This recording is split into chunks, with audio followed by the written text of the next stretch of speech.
Sekalian yang saya banggakan, insya Allah anak-anak yang soleh dan solehah, apakah ibu guru yang telah mendidik putra putri jadi anak soleh solehah, yakin akan menjadi amal jariah. Saya ingin melanjutkan apa yang kemarin saya sampaikan terkait dengan pola pendidikan yang diterapkan di SMK Model. Mari kita bersama, patokan kita adalah kurikulum merdeka. Kurikulum merdeka ini tujuan akhirnya itu adalah mendidik, menciptakan, meluluskan anak-anak dengan profil pelajar Pancasila. Profil pelajar Pancasila ada 6. 1. Bertakwa pada Tuhan Yang Maha Esa. Itulah intinya itu.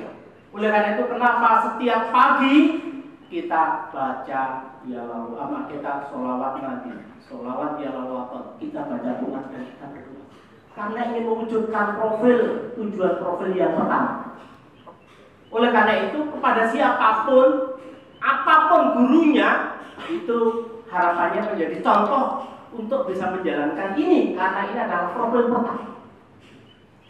Profil yang kedua adalah bagaimana menciptakan anak-anak yang mandiri. Oleh karena itu sekolah kita mempunyai beberapa unit usaha itu adalah menciptakan anak yang mandiri. Jangan diartikan, wah anak kok masih sekolah kok disuruh bekerja. Salah. Karena pola pendidikan yang nomor 1 yang kemarin saya sampaikan di Finlandia itu belajar ya bekerja ya belajar. Di Jerman yang namanya SMK itu adalah menjadi satu kesatuan dengan industri. Jadi model sistem blok itu mengacu pada pendidikan Jerman. Jadi siswa itu di 1 bulan di perusahaan, 1 bulan di sekolah, 3 bulan di perusahaan, 3 bulan di sekolah, atau sebaliknya sesuai dengan kebutuhan perusahaan.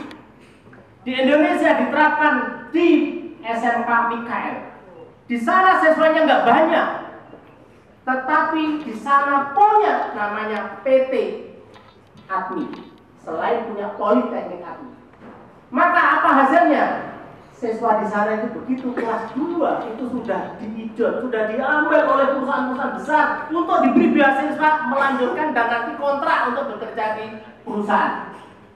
Di Astra, di Komatsu, di Batu mengambil siswa sejak kelas 2 dan selama kontrak itu dibiayai. Maka ketika masuk saat itu tahun 90-an begitu masuk 10 juta. Tetapi siswa kelas 2 sudah dikontrak dan biaya 10 juta dan biaya belajar sampai dia lulus itu akan ditanggung oleh perusahaan. Kita ingin meniru yang baik, bukan meniru yang pada umumnya. Paham? Karena kalau kita meniru pada yang umumnya dengan pendekatan sosial, maka kalian akan tercipta, terproduk dengan kualitas yang sama dengan sekolah-sekolah yang lain. Kita ingin mencetak kalian menjadi sekolah-sekolah anak-anak yang luar biasa. Ini mandiri. Yang kedua, bagaimana kalian berpikir kritis? Oleh karena itu saya menyinggung tentang skill paspor. Skill paspor yang betul itu adalah skill paspor yang lahir dari siswa. Contoh, bapak saya bisnis bikin tempe. Maka bagaimana menghitung tempe itu mulai dari proses produksi sampai menjual, menghitung rugi laba, itu dibawa ke sekolah menjadi skill paspor, didampingi oleh guru matematika, guru kimia, guru fisika, kewirausahaan, sehingga anak itu bisa menjadi memahami betul secara keilmuan tentang proses membuat sampai menjual tempe. Paham? Paham. Apakah itu tidak? Tidak. Coba kita lihat. Kalian kenal kalau di mie ayam tenggone pasar dulu, Mas Roni itu tak tanya urusan apa. Tapi dia bisa bangun rumah tingkat, beli mobil, mungkin bisa mengalahkan pekerja perusahaan, pekerja pabrik, bahkan bisa mengalahkan bapak dan ibu yang lulusan sarjana. Betul? Betul? Secara materi loh ya, saya mengatakan secara materi, tapi secara hakiki agama pasti mulia bapak dan ibu guru, karena bapak dan guru punya tabungan yang dinamakan amal jariah dengan berbagi ilmu dengan ikhlas. Tetapi secara materi seperti Mas Roni akan luar biasa. Yang rumahnya teladan ada siapa, baksonya Mahir, jual bakso, tetapi secara materi lebih hebat. Nah, itulah kenapa kita mengajar anak-anak itu pada saat masuk pertama 2 minggu itu diajak untuk menyusun skill paspor. Maka kalau skill paspornya itu dari siswa, pertama pasti setiap siswa tidak selalu sama. Yang kedua, menjawab apa yang menjadi problem siswa. Contoh, Pak, saya anaknya yang kurang belum mampu, saya butuh biaya sekolah, itu problem, betul? Maka skill paspor yang betul, maka mencari solusi anak itu bagaimana anak itu bisa sekolah sambil bekerja, sehingga bisa menghasilkan uang, menjawab apa yang menjadi problem dari anak itu, ketercukupan untuk biaya hidup dan biaya sekolah. Maka kenapa kemudian kolam renang dibuat? Kenapa stopis dibuat? Kenapa ataya dibuat? Sebenarnya untuk sana, sehingga kita menjawab apa yang menjadi problem siswa. Itulah yang kemudian kita namakan dengan skill paspor, itu berbasis life skill education. Kecakapan hidup, bukan lagi melihat pada buku, anak dihadapkan pada teori-teori. Ini pendidikan masa lalu. Pendidikan yang sekarang itu adalah berbasis life skill education, pendidikan berbasis kecakapan hidup. Betul? Betul? Kalau itu dilakukan karena skill paspornya dari siswa, menjawab keperluan siswa, menjawab problem siswa, pasti akan menyenangkan. Menjadi tidak menyenangkan karena siswa tidak ingin apa yang diharapkan, kemudian mohon maaf skill paspornya dipaksakan begitu. Maka kemarin sudah saya sampaikan, kalau yang ingin belajar nari supaya menjadi penari profesional, maka mulai pagi sampai sore belajar nari saja. Jurusannya menyesuaikan. Oleh karena itu di sekolah kita ada 10 jurusan yang mendekati apa sih? Gitu. Oke, yang mendekati perbankan, yang mendekati apa kesehatan, silakan, tidak masalah. Karena siapa yang berani menjamin ketika kalian jurusan perawat kemudian bekerja di rumah sakit, siapa yang menjamin? Tidak ada yang menjamin. Kenapa? Karena rezeki itu rahasia Allah. Betul? Nah, inilah kenapa pendidikan kita menerapkan namanya life skill education. Nah, untuk bisa mencapai itu, maka diperlukan satu, bagaimana membangun peradaban yang dinamakan kebinekaan global. Sebenarnya menanamkan toleransi, betul? Maka kita harus toleransi terhadap kelebihan dari siswa ini, kemudian kelebihan itu dipacu, dididik, terus dilatih agar bisa menjadi profesional. Itu. Nah, maka inilah yang sebenarnya yang ingin menjadi kita. Maka kita kenapa harus kebinekaan tunggal? Tidak selalu kebinekaan tunggal itu berbicara tentang budaya. tetapi memahami perbedaan orang lain, memahami perbedaan siswa, kemudian perbedaan itu kita endorse, perbedaan itu kita didik agar siswa itu kemudian menjadi kelebihan. Sehingga tidak semua siswa mesin itu harus menerima mesin bubut, tidak harus. Betul? Ini yang kita terapkan. Maka supaya untuk mencapai itu kita perlu apa? Gotong royong. Oleh karena itu kalau ini diterapkan tidak ada yang anak skill paspor yang tinggalan. Kenapa? Kalau gurunya sibuk, maka teman yang lainnya bisa membantu. Timbul kerjasama, namanya gotong royong. Karena bukan ujian, beda dengan saya dulu. Kalau saya dulu ulangan semuanya tak dokoni.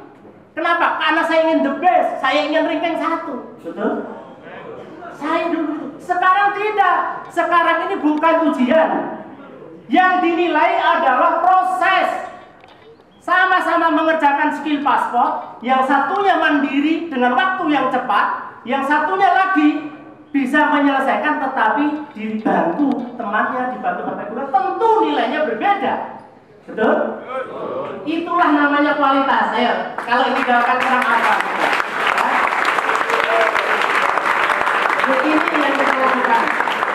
Nah, yang keenam, maka selain kita bergotong royong, kita harus kreatif.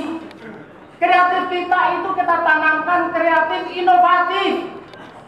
Apa kreatif inovatif? Adalah kreasi untuk menyelesaikan masalah.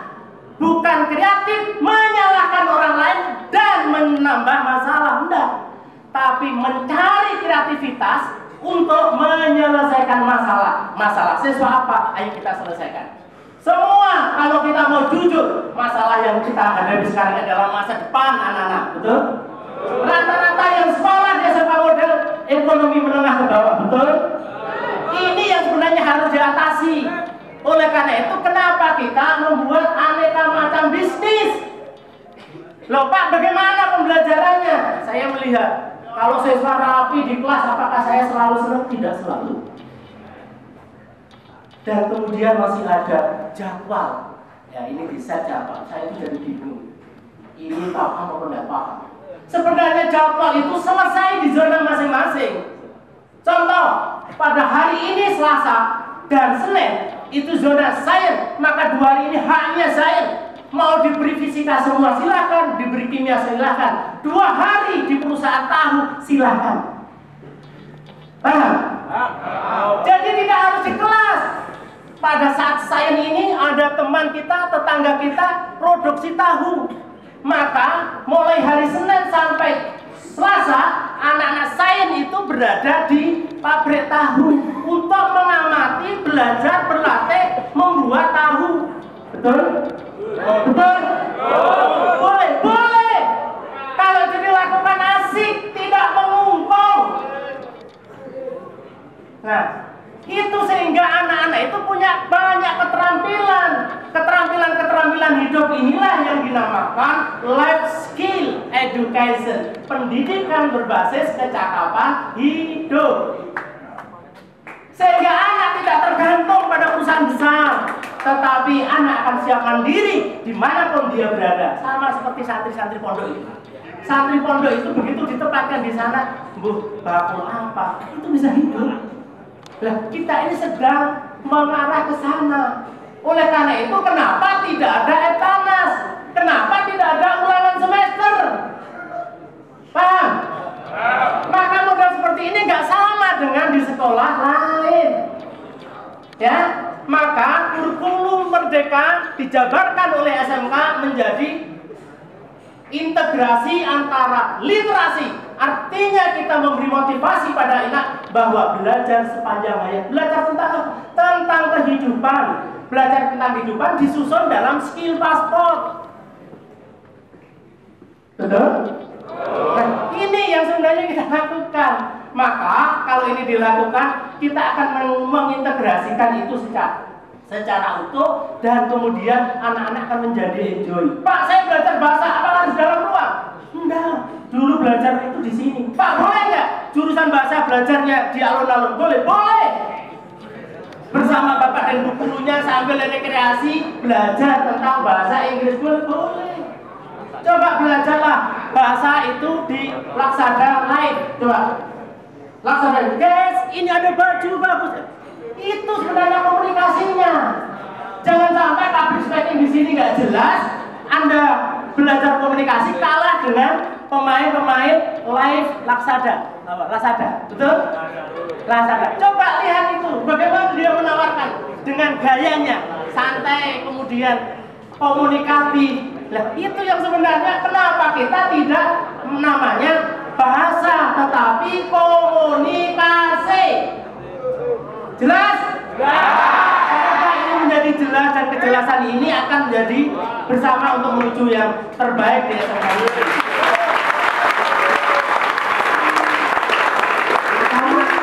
Ini saya sampaikan kepada semua, saya sampaikan kepada siswa, saya sampaikan kepada Bapak dan Ibu guru supaya ada kesepakatan. Yang terakhir, saudara sekalian, mohon doanya. Hari ini nanti saya jam 9 akan dikukuhkan untuk menjadi kepala sekolah periode keempat. Oleh karena itu, kalian nanti belajar di sini sampai jam 8.50.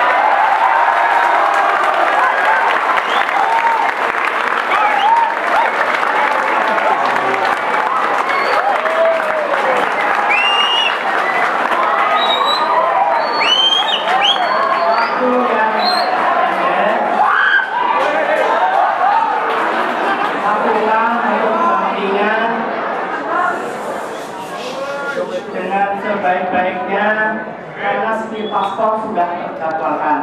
Setelah itu mohon dengan lubar Bapak dan Ibu guru bersama-sama menuju gedung guru untuk mengikuti pengukuhan kepala sekolah di periode yang keempat ini. Dan yang paling penting mohon doanya, kita bersama-sama bisa membawa kalian